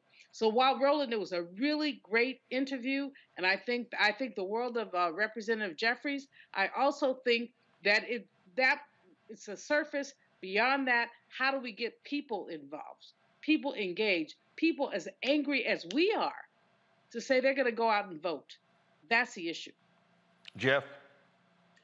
When we think about what's at stake here, I think we have to really look at the strategies when we juxtapose the Democrats to the Republicans. I asked a Republican operative once, I said, man, what do you do to get people involved and vote? He said, listen, we have trained our people very carefully, very, very strategically. Vote Republican no matter what. You show up and vote no matter what. We don't care what the media says. We don't care what the other side says. You show up and you vote.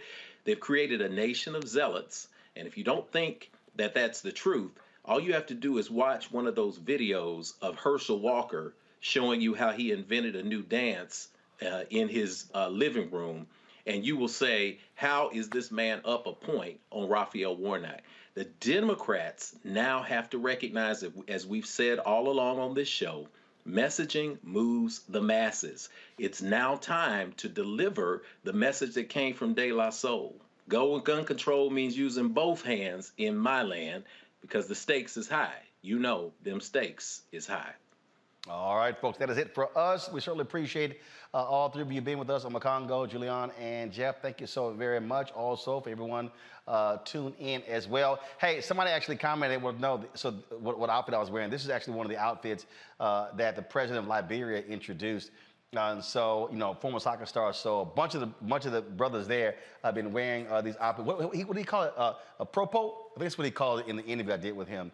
And so actually had several outfits made for me. Now, the cats here, they wear these with tennis shoes. Like I told him, say, bro, I can't do that. I can't do that. I can't. You didn't bring us nothing back. I can't. I told him, huh? Right, I need one of those, man.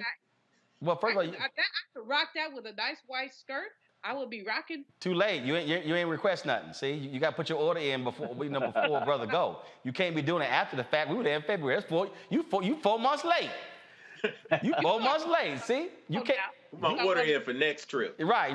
You better think about the next trip. Yeah. You better be ahead of the game. All right, folks, that's it. Hey, do us a favor. Download the Black Star Network app. All platforms.